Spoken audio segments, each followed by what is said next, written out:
30 mm de pluie en une seule journée dans les Bouches-du-Rhône. Des sols complètement saturés sur toute la façade atlantique. Et maintenant, une nouvelle dépression qui fonce droit sur la France. La question que tout le monde se pose en ce moment, c'est celle-ci. Est-ce que votre région sera épargnée ou est-ce qu'elle se trouve en plein dans la trajectoire de ce qui arrive? Restez avec moi parce que dans les 30 prochaines secondes, je vais vous révéler les 2 départements qui viennent de passer en vigilance orange crue et surtout, je vais vous dire exactement quand les pluies les plus fortes vont frapper chaque grande ville de France, heure par heure, région par région. Mais avant tout, si vous habitez sur la façade atlantique, entre Brest et Bayonne, ce que je vais vous expliquer à la minute 5 pourrait changer votre façon de préparer votre week-end. Ne zappez pas. Et pour ceux qui veulent une prévision ultra précise pour leur ville, commentez maintenant le nom de votre commune. Je vous répondrai personnellement avec les détails pour votre secteur.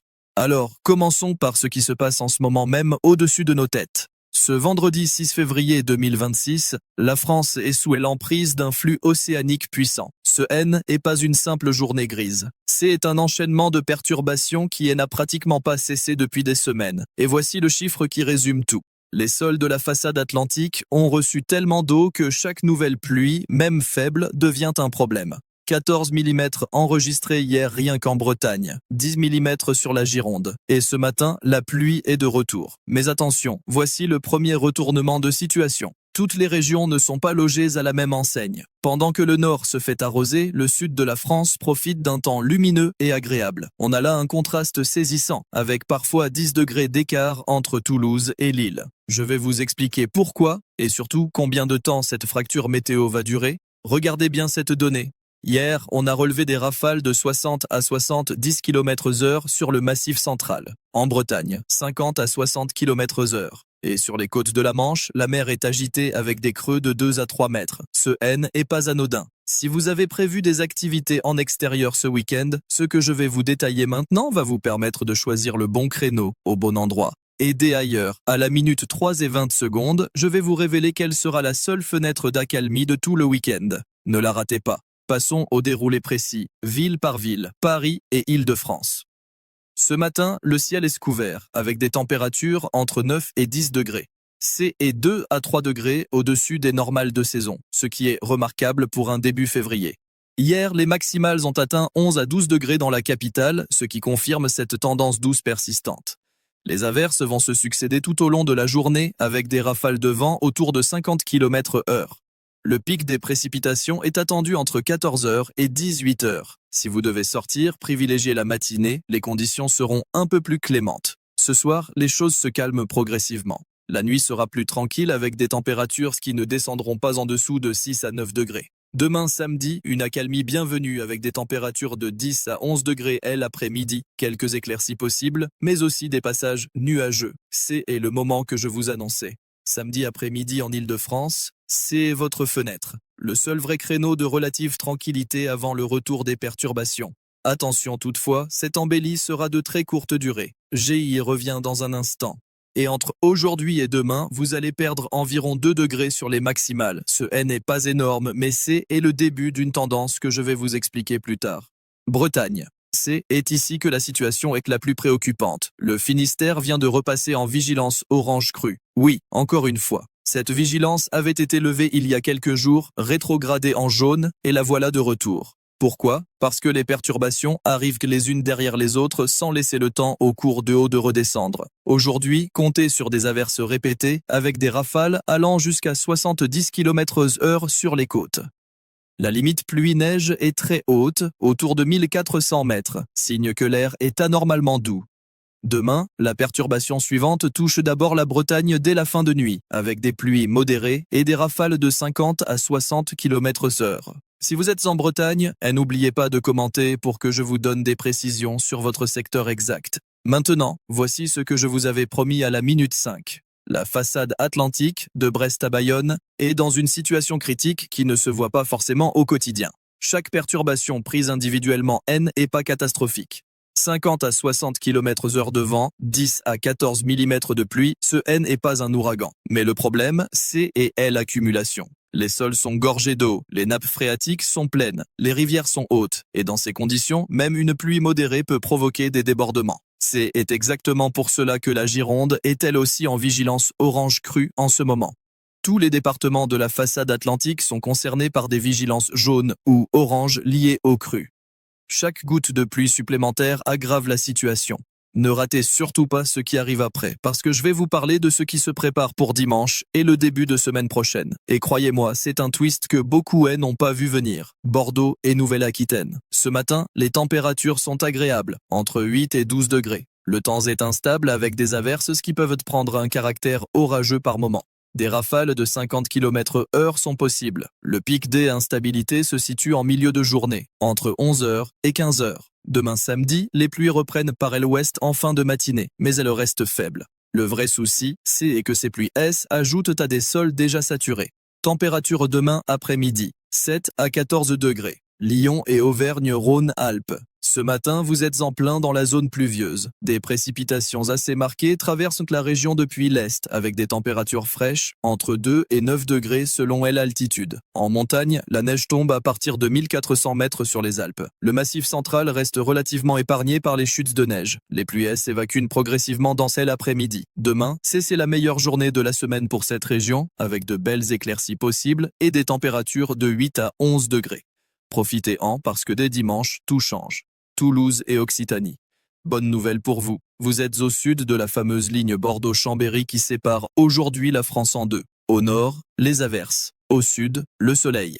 Ce matin, quelques éclaircies sont déjà possibles du côté du midi toulousain. Les températures atteignent 4 à 7 degrés ce matin et grimpent jusqu'à 13 ou 14 degrés cet après-midi. Quelques averses isolées sur le massif central, mais globalement, c'est une journée agréable. Demain, même tendance, avec un temps lumineux et des températures similaires. Marseille et arc méditerranéen. Attention, ne vous laissez pas tromper par le soleil. Oui, ce matin, quelques éclaircies percent sur la Méditerranée. Les températures sont douces de 3 à 13 degrés. Mais l'instabilité est bien présente en arrière-plan. Hier, les Bouches-du-Rhône ont enregistré jusqu'à 30 mm de pluie en une journée. Aujourd'hui, le risque d'averses persiste et demain, des averses orageuses sont possibles sur le littoral méditerranéen et la Corse. En Corse, justement, les rafales de vent peuvent atteindre 80 km/h et les températures ce matin oscillent entre 11 et 17 degrés, ce qui est exceptionnellement doux. Strasbourg et Grand Est. Ce matin, vous êtes dans la zone la plus arrosée de France. Les précipitations sont bien installées, avec un ciel très couvert. Température fraîche, entre 1 et 3 degrés en Alsace.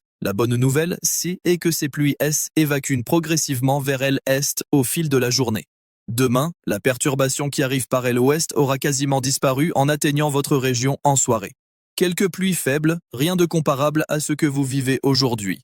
Lille et Hauts-de-France. Temps gris et pluvieux ce matin, avec des températures de 7 à 8 degrés. Hier matin, on relevait entre 5 et 9 degrés dans la région, et les maximales avaient atteint 9 à 13 degrés. Aujourd'hui, c'est le même scénario. Des averses toute la journée, entrecoupées de courtes éclaircies. Rafales de 40 à 50 km/h. Le ciel reste obstinément couvert avec une dominante nuageuse qui ne laisse que très peu de place au soleil. La Picardie enregistre ce matin 8 à 9 degrés, ce qui reste doux pour la saison. Demain, légère amélioration avec une perturbation moins active. Les pluies seront plus éparses, plus faibles, et vous pourrez peut-être apercevoir quelques rayons en milieu de journée. Températures en baisse cependant, comptez 6 à 10 degrés le matin et des maximales autour de 10 degrés.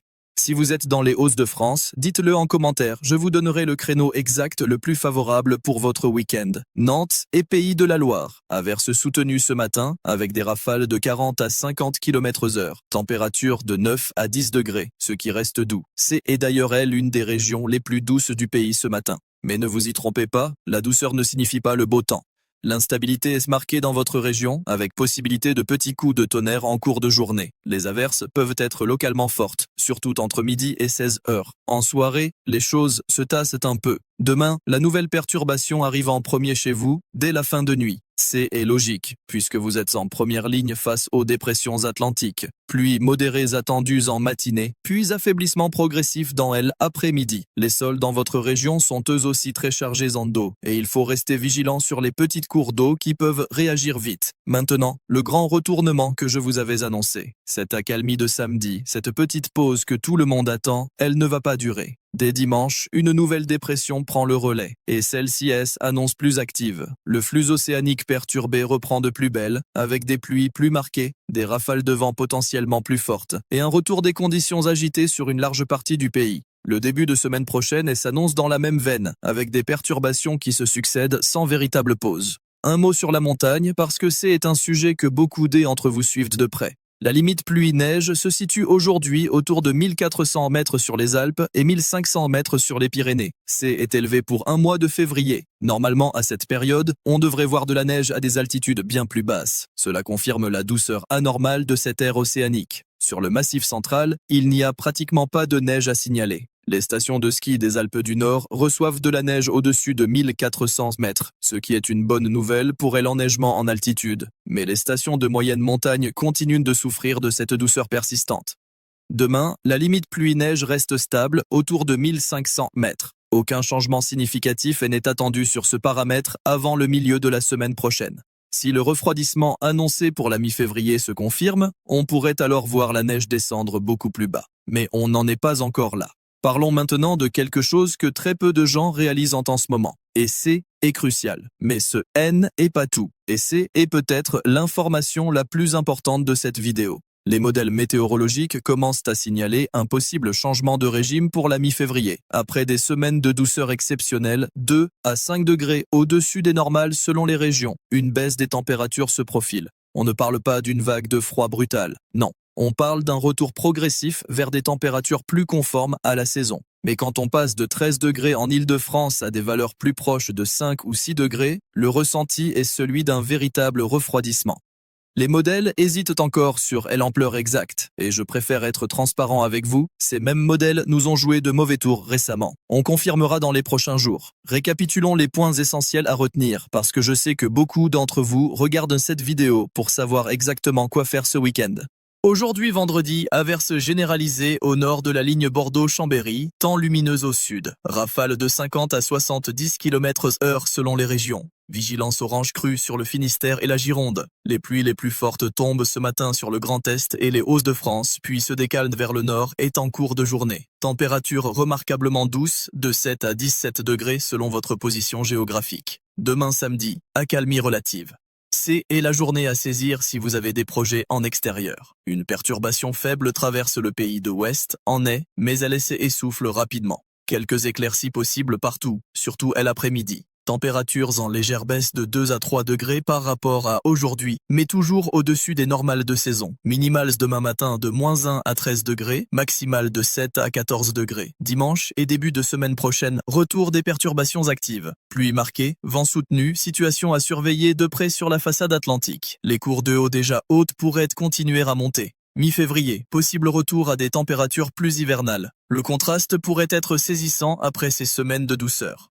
À confirmer dans les prochains bulletins, je le répète, si vous voulez une prévision personnalisée pour votre commune, il vous suffit de laisser un commentaire avec le nom de votre ville. Je prends le temps de répondre à chacun d'entre vous. C'est important pour moi de vous donner l'information la plus précise possible, adaptée à votre situation locale.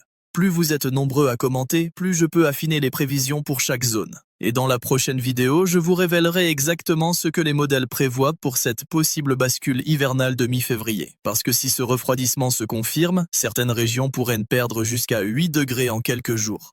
Quelles régions seront les premières touchées? Est-ce que la neige pourrait descendre en plaine? Et surtout, est-ce que les modèles vont encore nous tromper comme ils l'ont fait ces dernières semaines? Les réponses arrivent très bientôt. Ne manquez pas ça. On se retrouve demain matin pour le point de météo du week-end.